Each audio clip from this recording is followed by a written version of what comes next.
प्यारे बच्चों, कैसे हो? आई होप आप स्वस्थ होंगे, मस्त होंगे, व्यस्त होंगे। कक्षा 10वीं विषय गणित प्रश्नावली 3.3 में हम पहुंच गए हैं।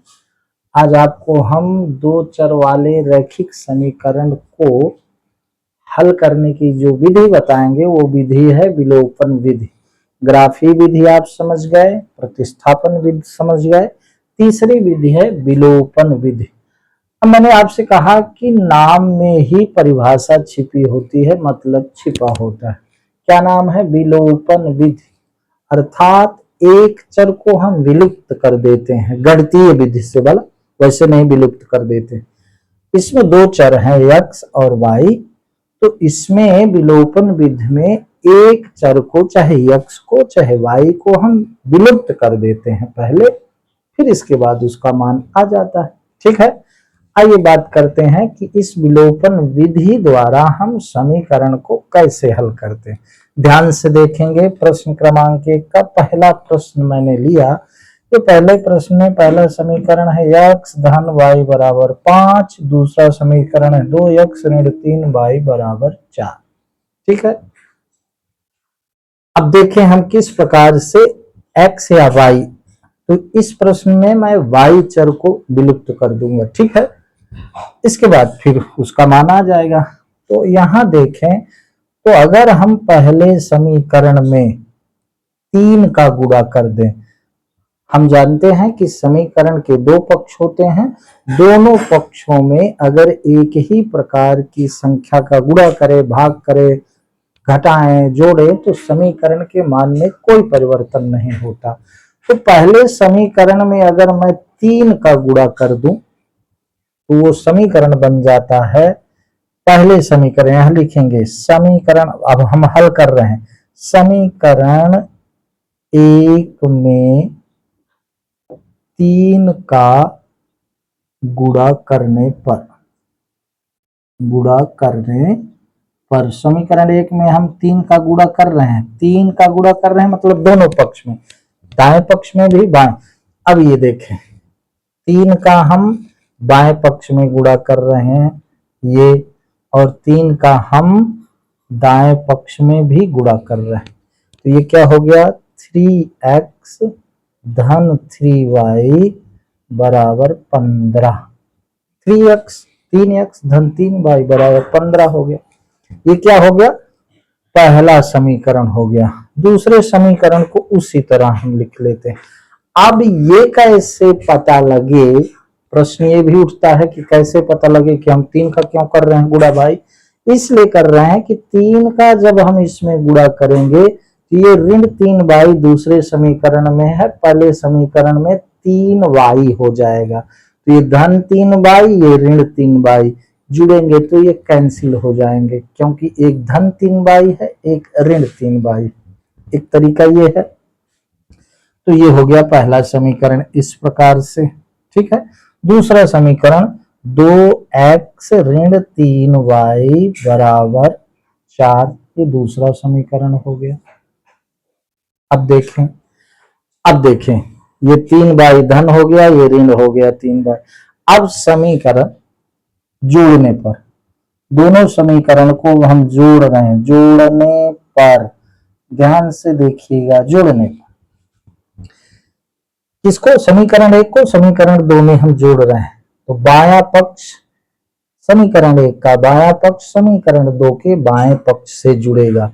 ठीक है, तो ये 3x में 2x जुड़ा तो हो गया 5x बराबर, अब ये धन 3y में ऋण 3y जब जुड़ेगा तो ये दोनों कट जाएंगे, एक चर विलुप्त हो गया, और ये दोनों जुड़ेंगे तो हो गया 15 4 19, तो x बराबर हो गया 19/5, ये x का मान आ गया। ठीक है, x बराबर 19/5।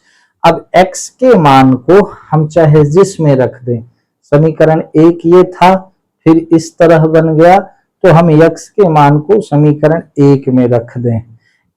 ठीक है, x के मान को हम समीकरण 1 में रख दें। अब यहां इसमें भ्रमित ना होइएगा, x धन y बराबर 5 पहला समीकरण है, 2x ऋण 3y बराबर 4 दूसरा समीकरण है। तो पहले समीकरण का ये रूप थोड़ा सा बदल गया, ठीक है ना। तो हम यहाँ ऐसा कर सकते हैं, इसको हम तीसरा समीकरण कह दें और इसको हम चौथा समीकरण कह दें, ठीक है। तो अब x के मान को समीकरण 1 में रखने पर, समीकरण 1 क्या है, x धन y बराबर 5, x का मान है 19/5, तो ये हो गया 19/5 धन y बराबर 5, तो ये y बराबर हो गया 5 ऋण 19/5। तो ये अब भिन्न आ गई, भिन्न हल करते आपसे आता होगा, चाहे 5/1 करके हल कर लें, चाहे 5 पचम 25, तो y बराबर 25 ऋण 19/5, तो ये y बराबर हो गया 6/5। तो हमारा उत्तर क्या हुआ, हमारा उत्तर आ गया क्या, x बराबर 19/5 और y बराबर हो गया अपना 6/5। अब अगर उत्तर की जांच करनी है तो x धन y बराबर 5 है, इन दोनों को हम जोड़ेंगे तो 5 ही आएगा, ठीक है। उत्तर की जांच कर लेनी चाहिए, जब हम समीकरण हल करें तो उत्तर की जांच कर लेनी चाहिए। कैसे उत्तर की जांच हम कर लें, परीक्षा में उत्तर की जांच ना लिखें, कर जरूर लें। कैसे, x धन y बराबर 5, x धन y बराबर 5, ये पहला समीकरण है। अब यहाँ हम x की वैल्यू रख दें 19/5 और यहाँ y की वैल्यू रख दें 6/5, ये बराबर 5 है ही। अब इधर भी 5 आ जाए, चूंकि इधर 5 है तो इसका मतलब हमारे x y के मान सही है, तो ये चूंकि इसके हर समान है तो नीचे 5 आ जाएगा, ठीक। और ये 19 धन 6, तो 19 धन 6, तो ये होता है, ये बराबर 5 इधर है, 19 में 6 जुड़ा तो 25 हो गया, तो 25/5, तो 5 पचम 25, तो 5 बराबर 5, इसका मतलब हमारा x y का मान सही। तो विलोपन विधि में क्या है, विलोपन विधि में हम एक चर को विलुप्त पहले कर देते हैं, इसके बाद एक चर का जो मान आ जाता है उसको किसी समीकरण में, किसी भी समीकरण में रख दें, दूसरे चर का मान आ जाएगा। यहाँ एक तरीका ये है, यहाँ पर हमने सिर्फ पहले समीकरण में गुणा किया 3 का क्यों किया ये मैंने बता दिया। दूसरी भी विधि है वही, मतलब आइए देखते हैं। ये प्रश्न क्रमांक 1, इसको आप देख लीजिएगा, ठीक है। वीडियो रोक करके मैं इसको मिटा रहा हूं, दूसरा प्रश्न आपको समझा रहा हूं। प्रश्न क्रमांक 1 का दूसरा प्रश्न, ठीक है। प्रश्न क्रमांक 1 का दूसरा प्रश्न क्या है, आइए देखते हैं। दूसरा प्रश्न है 3x धन 4y बराबर 10। ये पहले प्रश्न का ये दूसरा प्रश्न है, क्या है, 3x धन 4y बराबर 10। ये आपका हो गया पहला समीकरण। दूसरा समीकरण है 2x ऋण 2y बराबर 2। ये दूसरा समीकरण, ठीक है। अब ध्यान दीजिएगा, अभी जो मैंने विधि बताई उस विधि का अगर हम प्रयोग करें तो समीकरण 2 में, चूंकि यहाँ 4y है तो 2 में 2 का गुणा कर दें तो ये भी 4y हो जाएगा, चाहे ऐसा कर। अब यहाँ इस y को हम इसलिए विलुप्त करते हैं कि यहाँ धन है यहाँ ऋण है, जब समीकरण को जोड़ेंगे तो y अपने आप विलुप्त हो जाएगी। तो इसको इस तरह से भी कर सकते हैं, किस तरह से कि समीकरण 2 में हम 2 का गुणा कर दें तो ये भी 4y हो जाएगा, इधर ये 4y है ही। एक तरीका ये है, एक तरीका ये है कि इस, अब दूसरा तरीका हम बता रहे हैं, ध्यान से देखिए, थोड़ी संख्या बड़ी हो जाएगी। इस 2 का समीकरण 1 में गुणा और इस 4 का समीकरण 2 में गुणा, एक विधि ये भी है। कैसे हल करेंगे तो हम लिखेंगे, यहां क्या लिखेंगे, समीकरण 1 में 2 का और समीकरण 2 में, समीकरण 2 में इस 4 का गुणा, 4 का गुणा करने पर, 4 का गुणा करने पर। ध्यान ये देंगे, अभी पहला जो हमने बताया प्रश्न, उस प्रश्न में एक ही समीकरण में मैंने गुणा किया था 3। दूसरे में आप देख लें, ये दूसरी विधि है वही विधि, थोड़ा समझें। इस 2 का, y का ये गुणांक 2 है, ये ऋण 2 नहीं भला सिर्फ 2 कर लेंगे। इस 2 का समीकरण 1 में गुणा कर रहे हैं और समीकरण 1 के y के गुणांक 4 को समीकरण 2 में गुणा कर रहे हैं।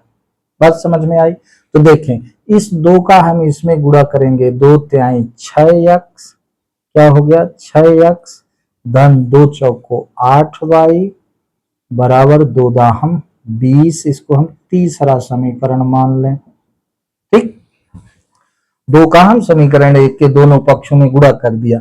अब 4 का गुणा दोनों पक्षों में, तो 4 दूनी 8x ऋण 4 दूनी 8y बराबर 4 दूनी 8। ये हो गया अपना चौथा समीकरण। अब ध्यान दे, यहां समीकरण को जोड़ेंगे। जोड़ेंगे क्यों? क्योंकि ये धन 8y है, ये ऋण 8y है। इस पक्ष को, समीकरण 1 के बाएं पक्ष को समीकरण 2 के बाएं पक्ष को जोड़ेंगे तो ये 8y धन है, 8y ऋण है, ये कैंसिल हो जाएगा, मतलब कट जाएगा। तो यहां लिखे हम जोड़ने पर, जोड़ने पर। तो जोड़ेंगे तो ये धन है, ये ऋण है, ये कट गया। ये तो समझ में आता होगा। अब जोड़ने का मतलब एक बार मैं आपको समझा देता हूं। जैसे ये 6x धन 8y, ये समीकरण 1 का बायां पक्ष। अब फिर ये धन 8x और ऋण 8y बराबर 20 धन 8। ठीक है, तो इसका मतलब क्या हुआ कि समीकरण 1 के इस बाएं पक्ष को समीकरण 3 के बाएं पक्ष को समीकरण 4 के बाएं पक्ष को हम जोड़े और दाएं पक्ष को दाएं पक्ष के साथ यहां जोड़ रहे हैं। मैं ये समझा रहा हूं कि धन 8y ऋण 8y कैंसिल कैसे।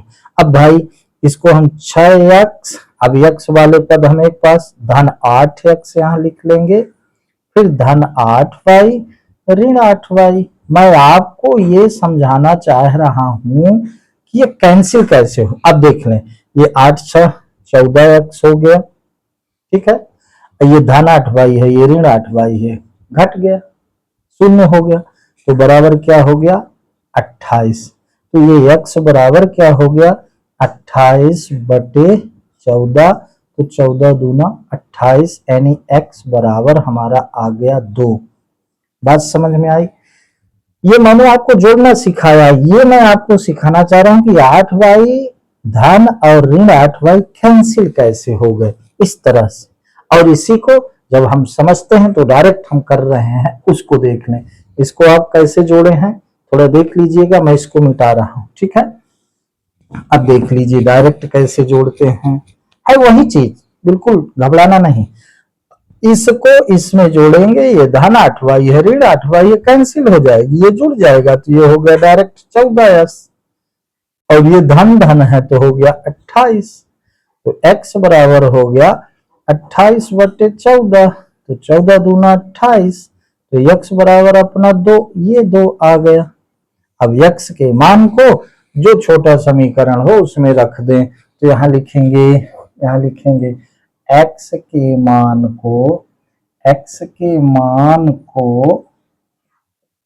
समीकरण 1 में रखें, चाहे 2 में रखें, चाहे 3 में रखें, वही चीज आएगी। 2 में रखने पर x के मान को हम समीकरण 2 में रख रहे हैं। x का मान आया 2, ये 2 समीकरण है। 2 समीकरण क्या है, 2x ऋण 2y बराबर 2। x का मान 2 आया, तो 2 गुणे x का मान 2 ऋण 2y बराबर 2, ठीक है। तो ऋण, अब ये 2 दूनी 4 हो गया, 4 ऋण 2y बराबर 2, तो ऋण 2y बराबर 2 ऋण 4, तो ऋण 2y बराबर हो गया, 2 में 4 घटा तो ऋण 2 आ गया, ऋण ऋण कैंसिल हो गया, y बराबर ऋण ऋण कैंसिल, तो y बराबर 2 बटे 2, दो एकम दो, तो y बराबर आ गया आपका 1, यानी उत्तर क्या आया, उत्तर आया आपका x बराबर 2 और y बराबर 1, ये आपका उत्तर आ गया। बात समझ में आई।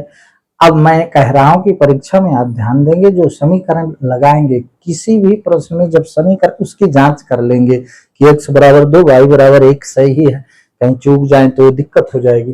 तो अब किसी समीकरण में आप x बराबर 2 और y बराबर 2 रख दो, उत्तर की जांच हो जाएगी।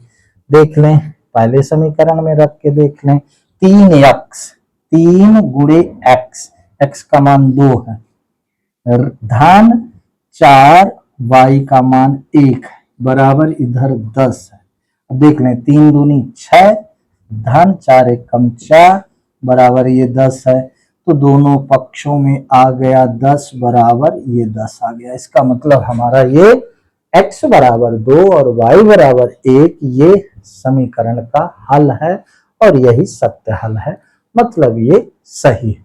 बात समझ में आई। इस तरह से इसको हल करते हैं, आप देख लीजिएगा, समझ लीजिएगा। इसको मिटा देते हैं।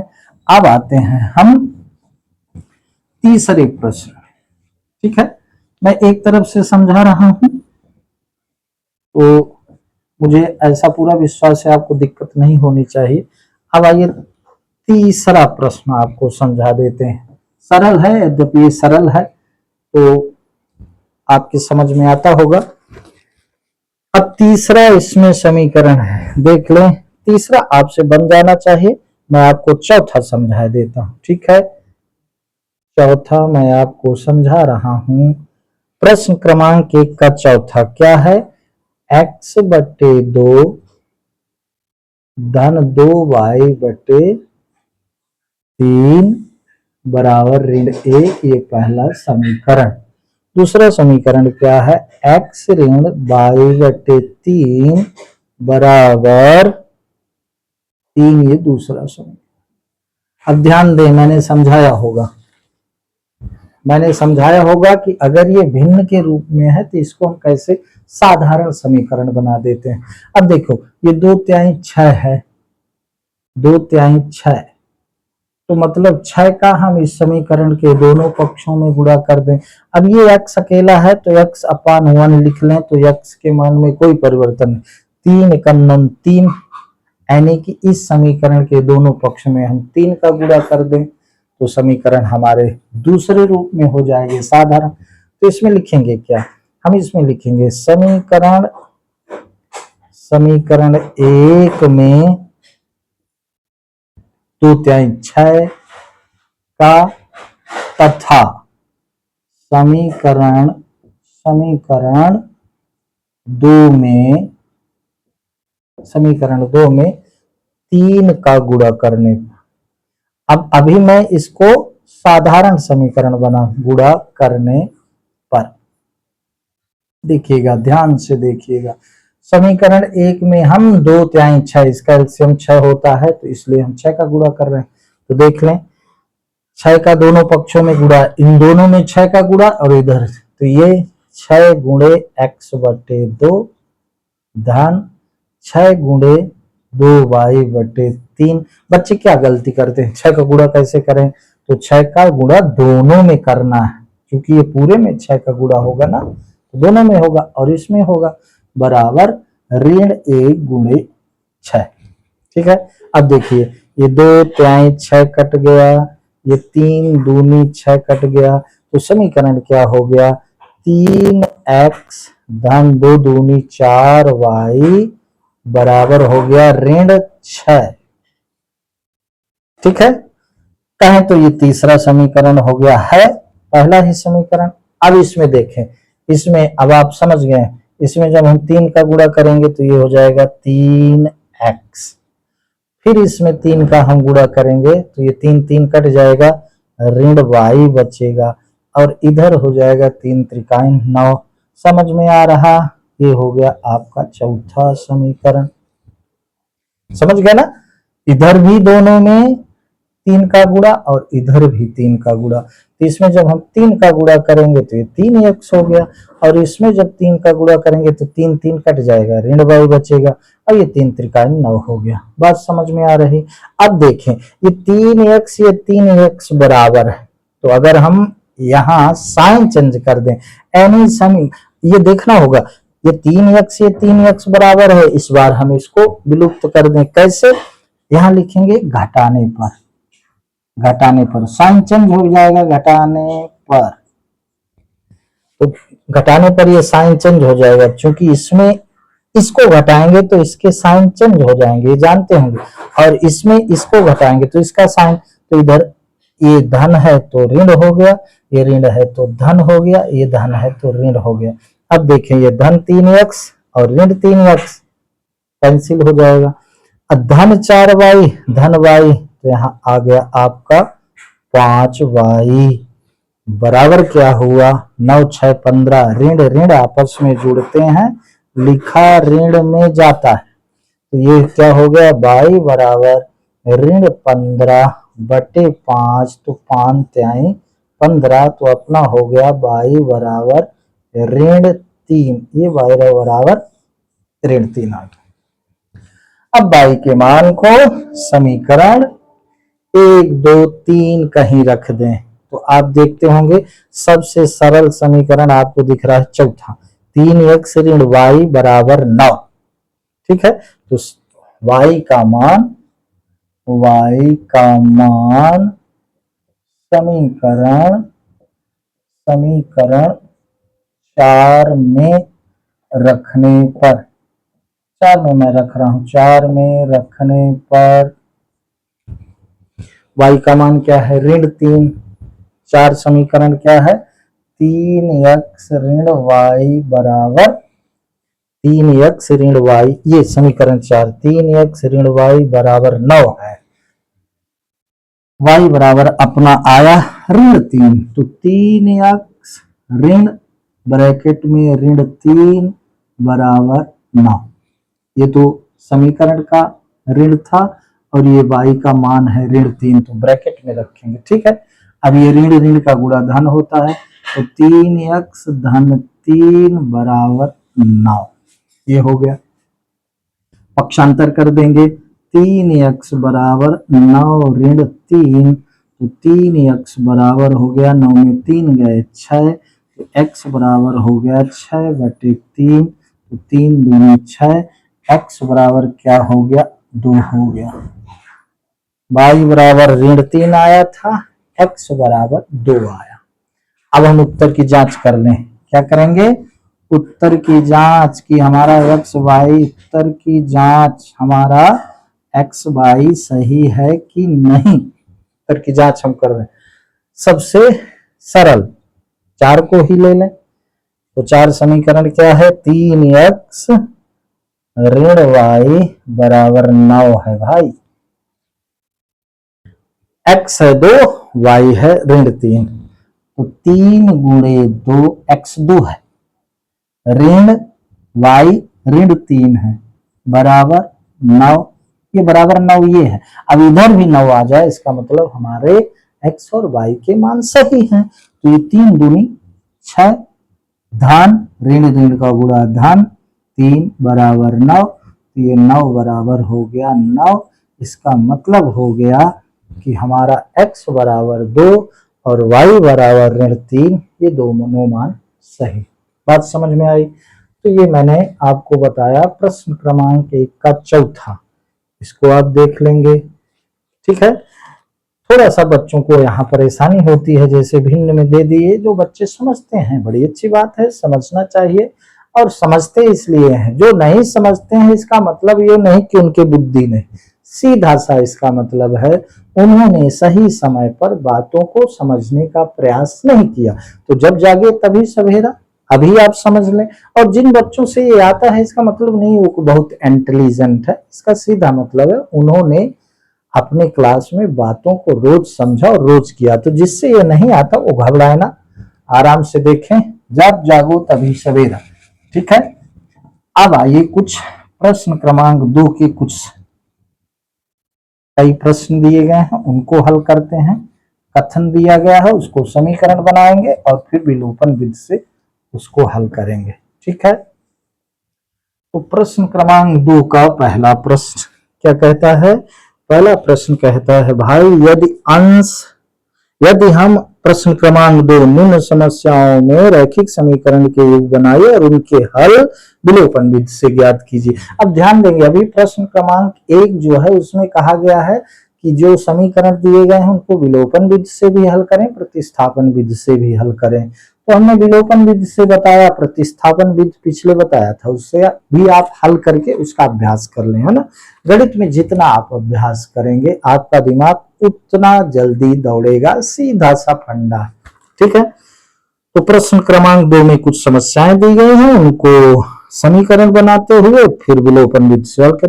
तो दूसरा प्रश्न 2 का पहला प्रश्न, यदि हम अंश में 1 जोड़ दें और हर में से 1 घटा दें तो भिन्न 1 में बदल जाती। कोई भिन्न है, उसके अंश में हम 1 जोड़ दें, उसके हर में हम 1 घटा दें तो भिन्न 1 बन जाती। ठीक है, ये लिखा है यदि अंश में 1 जोड़ दें हर में 1 घटा दें। प्रश्न को बहुत ईमानदारी से समझना। तो हम भिन्न मान ले, आपको ध्यान होगा प्रतिस्थापन विधि में मैंने समझाया था, माना भिन्न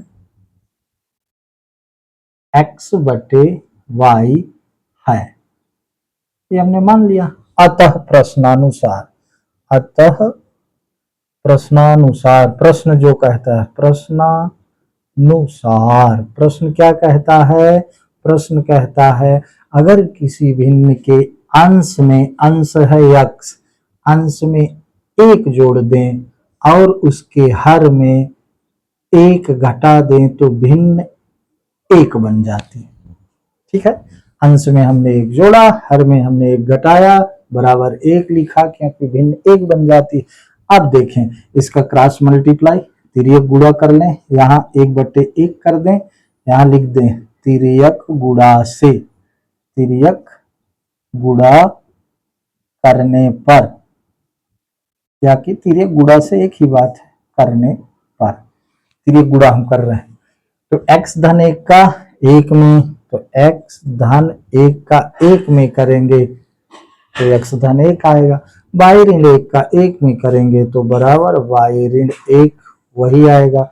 अब x ऋण y बराबर ऋण 1, ये धन उधर गया तो ये भी ऋण 1 हो गया, तो x ऋण y बराबर ऋण 2, ये आपका पहला समीकरण बन गया।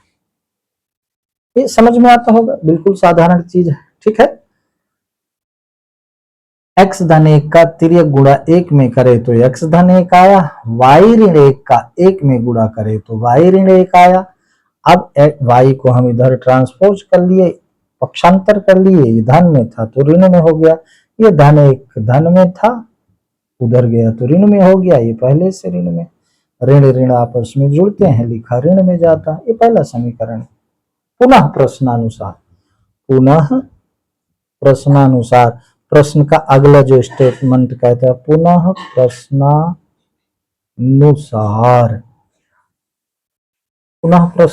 अब देखें पुनः प्रश्न क्या कहता है, यदि हम अंश में 1 जोड़ दें तथा हर में 1 घटा दें तो भिन्न 1 में बदल जाती है, ये हो गया। अब दूसरा स्टेटमेंट, यदि हर में 1 जोड़ दें तो यह 1/2 हो जाती है। यदि हर में 1 जोड़ दें, ध्यान दीजिएगा, x बटे y धन 1, तो ये 1/2 हो जाती है। यहाँ हर भर में जोड़ने को कहा है, अंश में नहीं, तो हर में 1 जोड़ दें तो यह 1/2 हो जाती है। अब बस वही तिर्यक गुणा कर लेंगे, यहाँ लिख देंगे तिर्यक गुणा करने पर, तो इसका 2 का x में करे तो 2x बराबर y धन 1 का 1 में करे तो ये y धन 1 हो गया, तो ये हो गया 2x ऋण y बराबर 1। ये आपका दूसरा समीकरण बना, दूसरा समीकरण, ये पहला समीकरण। आइए यहाँ समीकरण को विलोपन विधि से हल कर लेते हैं। तो पहला समीकरण है x ऋण y बराबर ऋण 2, ये पहला समीकरण है। छोटे प्रश्न है लेकिन बड़े अच्छे, बड़े इंपॉर्टेंट। दूसरा समीकरण बना 2x ऋण y बराबर 1, 2x ऋण y बराबर 1, ये दूसरा समीकरण आपका बना। ठीक है, अब देख ले भाई, यहाँ ऋण y है, यहाँ भी ऋण y है। ठीक, दोनों जगह ऋण y। अब विलोपन विधि में हम एक चर को विलुप्त करते हैं, बढ़िया दिख रहा है, ये ऋण है, ये ऋण है। अगर हम यहाँ साइन चेंज कर दें तो ये बाई बाई कैंसिल, तो यहाँ लिखेंगे घटाने पर। जब समान है तो फिर गुणा करने की जरूरत नहीं, सीधे लिख दें घटाने पर। घटाने पर तो ये 2x धन में है तो ऋण में हो गया, ये ऋण y है तो ये धन में हो गया, ये ऋण में हो गया। अब जब हम घटा रहे हैं तो ये y धनात्मक है, ये ऋणात्मक, कैंसिल हो गया। x में 2x गया, ऋण x आया। छोटी संख्या में बड़ी संख्या घट, बराबर ऋण ऋण आपस में जुड़ते हैं, लिखा ऋण में जाता, ऋण ऋण कैंसिल हो गए, x बराबर आ गया अपना 3। ध्यान दीजिएगा, x बराबर क्या आ गया, 3 आ गया। अब x के मान को समीकरण 1 में रखने पर x के मान को समीकरण, ये समीकरण 1 में रखने पर, 1 में हम रख रहे हैं, समीकरण 1 क्या है, x ऋण y बराबर ऋण 2। x क्या है, 3 है, यहाँ 3 रख दें तो 3 ऋण y बराबर ऋण 2, तो ऋण y बराबर ऋण 2 ऋण 3, ये 3 उधर गया तो ऋण हो, पक्षांतर हो, तो ऋण y बराबर ऋण 5। ऋण ऋण आपस में जुड़ते हैं, लिखा ऋण में जाता है, तो ये कट गया ऋण ऋण, तो y बराबर आपका आ गया 5 मेरे भाई, ये y बराबर 5 आ गया। ठीक है, x बराबर 3, y बराबर 5, तो हमारी भिन्न क्या हुई, अतः भिन्न x अपान y बराबर x है क्या, 3, y क्या है 5। उत्तर आपका ये हो गया 3/5। अब इसकी भी हम जांच कर लें। ठीक है, इसकी जांच कैसे करें, चाहे समीकरण 1 में रख लें, चाहे समीकरण 2 में रख लें। ठीक है, अगर दोनों पक्ष बराबर आते हैं तो इसका मतलब हमारा ये 3/5 सही है। चाहे हम इसको इस प्रश्न से जांच कर लें, यदि हम अंश में 1 जोड़ दें, हर में 1 घटा दें, भिन्न क्या है, 3/5 है। यदि हम अंश में क्या कहा, 1 जोड़ दें, 1 जोड़ दिए और हर में 1 घटा दें, अंश में 1 जोड़ दें, हर में 1 घटा दें। यदि हम अंश में 1 जोड़ दें, हर में 1 घटा दें, तो भिन्न 1 हो जाती है। देख लेना, ये 3 1 4/5 में 1 गए 4, 4 1 कम 4, ये 1 बन गई।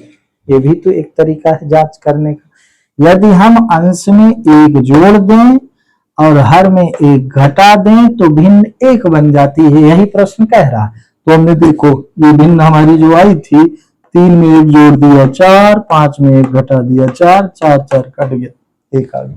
इसका मतलब ये हमारा सही है। ठीक है, बड़े मजे से इसको करना है। अब बहुत इंपॉर्टेंट है, भिन्न के साथ साथ आपके समीकरण आपको आने ही चाहिए। इसको मैं मिटा दूं, उत्तर हमारा क्या आया, 3/5, भिन्न क्या है, 3/5। ठीक है, मिटा देते हैं। एक प्रश्न और देख लेते हैं, इसके बाद आज का वीडियो हम समाप्त करते हैं। थोड़ा थोड़ा करके पढ़ें, लेकिन ध्यान ये दें कि रोज पढ़ें, रोज चीजों को समझें, रोज रिवाइज करें। धीरे धीरे निश्चित रूप से आपसे आने लगेगा, इसमें कोई दो राय नहीं है। प्रश्न क्रमांक 2 का आइए देखते हैं। प्रश्न क्रमांक 2, 5 वर्ष पूर्व नूरी की आय सोनी की आय की 3 गुनी थी। जैसा स्टेटमेंट 5 वर्ष पूर्व मैंने बताया था, आयु वाले सवालों में पूर्व लिखा है तो घटेगा, पश्चात लिखा है तो जुड़ेगा। ठीक है, तो प्रश्न क्रमांक 2 का ये दूसरा प्रश्न। ठीक है, माना नूरी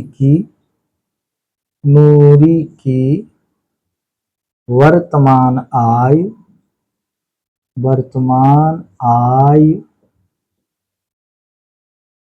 x है, x वर्षों में, x वर्ष है, ऐसा लिख सकते हैं क्योंकि वर्षों में बात हो रही।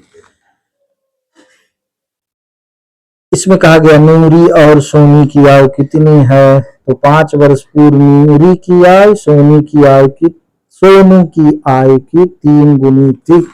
तो हमने नूरी की आयु x मान ली, वर्तमान आयु, सोनू की, यहां लिखेंगे सोनू की वर्तमान आयु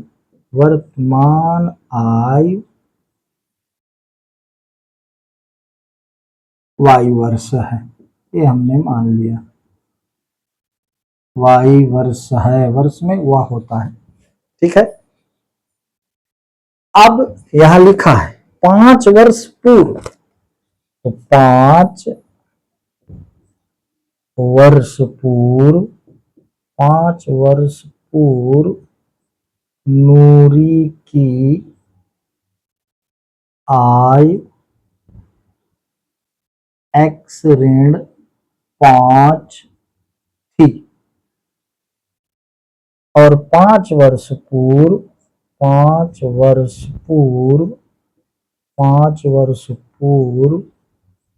सोनू की आयु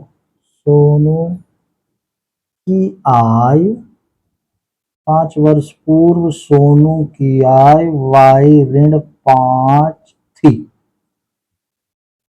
ठीक है, पूर्व जहां होगा वहां हम घटाएंगे, पश्चात जहां होगा वहां हम जोड़ेंगे। अतः प्रश्नानुसार प्रश्न क्या कह रहा है उसके अनुसार हम समीकरण बना लेंगे। प्रश्नानुसार प्रश्न क्या कह रहा, 5 वर्ष पूर्व नूरी की आय सोनू की आयु की, 5 वर्ष पूर्व जो सोनू की आयु थी, 5 वर्ष पूर्व नूरी की आयु सोनी की आयु की 3 गुनी थी। 3 का गुणा कर दिए, सोनी की आयु का तिगुना नूरी की आयु के बराबर। इसी को हम कैलकुलेट कर लें तो समीकरण बन जाएगा। तो ये हुआ x ऋण 5 बराबर 3 का y में गुणा तो 3y और 3 का 5 में गुणा तो ऋण 15। तो ये क्या हुआ, x ऋण 3y बराबर ऋण 15 धन 5। ये ऋण इधर गया तो धन में हो गया, ये ऑलरेडी ऋण 15 था। तो x ऋण 3y बराबर 5 में 15 गए ऋण 10। ये हमारा हो गया पहला समीकरण। देख लो ये पहला समीकरण बन गया। ठीक है,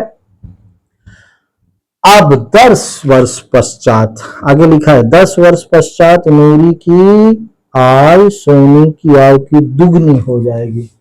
तो 10 वर्ष पश्चात 10 वर्ष पश्चात नूरी की आयु होगी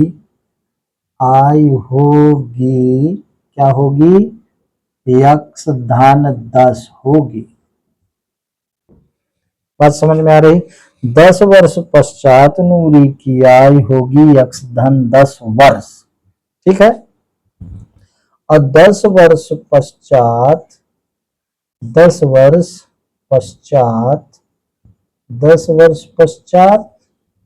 सोनू की आयु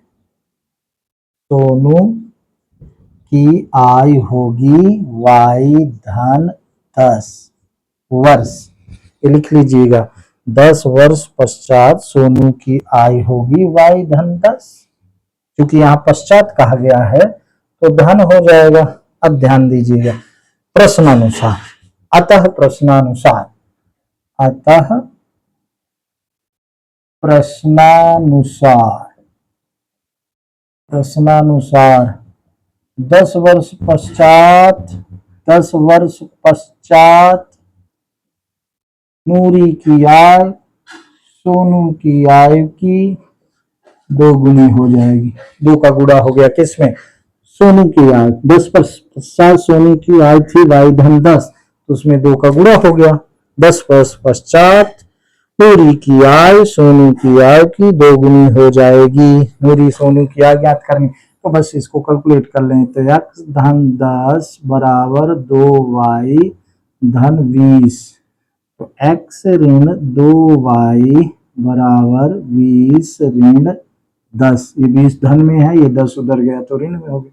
तो x ऋण 2y बराबर ये आ गया 10। ये आपका हो गया दूसरा समीकरण। देख लें, दूसरा समीकरण बन गया। ठीक है, अब पहले और दूसरे समीकरण को विलोपन विधि से हल कर दें तो नूरी और सोनी की आयु आ जाएगी। ठीक है, तो देख लें, पहला समीकरण है, अब यहां हम समीकरण लिख रहे हैं। मतलब क्या x ऋण 3y बराबर ऋण 10, ये पहला समीकरण लिख रहे हैं। दूसरा समीकरण है x ऋण 2y बराबर 10, ये हो गया दूसरा समीकरण। विलोपन विधि से हल कर रहे हैं। मैंने बताया अगर सेम है, जो सेम वेरिएबल हो उसी को हम विलुप्त कर देते हैं। तो ये विलुप्त कैसे हो जाएगा? ये दोनों धन है तो इसको हम ऋण कर दें, तो ऋण का मतलब हुआ कि घटाने पर हमको यहाँ घटाना पड़ेगा। समीकरण 1 में समीकरण 2 को घटाना, तो घटाने पर तो ये धन है तो घटाएंगे तो ये ऋण हो जाएगा, ये ऋण है तो धन हो जाएगा, ये धन है तो ऋण हो जाएगा। बात समझ में आई? अभी x धन है, ये ऋण कैंसिल हो गया, यानी x में x गया 0 हो गया। अब ये 2y धनात्मक है, 3y ऋणात्मक, तो 2y में 3y जाएगा तो ऋण y आएगा, और ऋण ऋण आपस में जुड़ेंगे तो ऋण 20 हो जाएगा। कहने का मतलब ऋण ऋण कैंसिल, y बराबर ये आ गया 20, सोनू को आयु आ गई 20।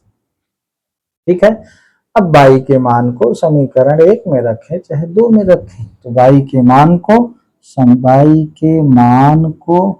समीकरण 2 में रख दें। मान को समीकरण 2 में रखने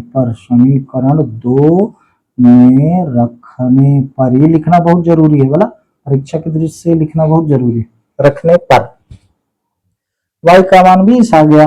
दूसरा समीकरण है x ऋण 2y, y का मान 20 है बराबर 10, तो x ऋण 20 दूनी 40 बराबर 10, x बराबर हो गया 10 धन 40, 40 उधर गया तो धन में हो गया, तो x बराबर 50, ये आ गया।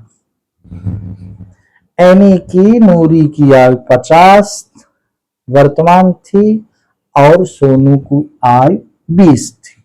उत्तर की जांच कर लें। 5 वर्ष पूर्व नूरी की आयु सोनू की आयु की 3 गुनी थी। 5 वर्ष पूर्व, अगर हम 5 वर्ष पूर्व कहेंगे तो वर्तमान 50 आया, तो इसमें 5 घटेगा तो होगा 45। क्या होगा? अगर हम 50 में 5 घटा देंगे तो होगा 45। 5 वर्ष पूर्व नूरी की आयु 45 होगी, 50 वर्तमान आई तो 45। सोनू की आयु की 5 वर्ष ही पहले सोनू की आयु की तिगुनी होगी। सोनू की आयु क्या है? 20 में 5 चला गया तो 15। 5 वर्ष पूर्व 50 वर्तमान है तो 5 वर्ष पूर्व 45 नूरी। अब 5 वर्ष पूर्व वर्तमान सोनू की है 20, तो 5 वर्ष पूर्व हुई 15, तो 15 या 45 होता तो है भाई इसका मतलब सही। ठीक है, 5 वर्ष पूर्व नूरी की आयु सोनू की आयु की तिगुनी, तो सोनू की आयु हुई 15, तो 15 की तिगुनी 15 या 45, नूरी की आयु हुई 45। इसका मतलब हमारा ये नूरी की वर्तमान आयु 50 और सोनू की वर्तमान आयु 20 दोनों सही है। ठीक है, तो इस प्रकार के बड़े इंपॉर्टेंट क्वेश्चन है, आगे चल करके ये कॉम्पिटिटिव एग्जाम में भी इस प्रकार के क्वेश्चन आते हैं, उनको और घुमाते हैं। लेकिन अगर आप ये सरल क्वेश्चन को, ये साधारण प्रश्न को अच्छे से ध्यान से पढ़ेंगे, आगे चलकर फिर आप कठिन प्रश्न भी कर लेंगे। हम सरल से कठिन की ओर जा रहे हैं। तो प्यारे बच्चों, आज बस इतना ही। ध्यान से आप देखिएगा, कमेंट बॉक्स में जरूर लिखिएगा कि आपको समझ में आ रहा है कि नहीं, और मेरे वीडियो को सब्सक्राइब करिएगा। तो आज बस इतना ही। आगे प्रश्नावली 3.3 का सेकंड पार्ट हम वीडियो में बनाएंगे। आज बस इतना ही। धन्यवाद।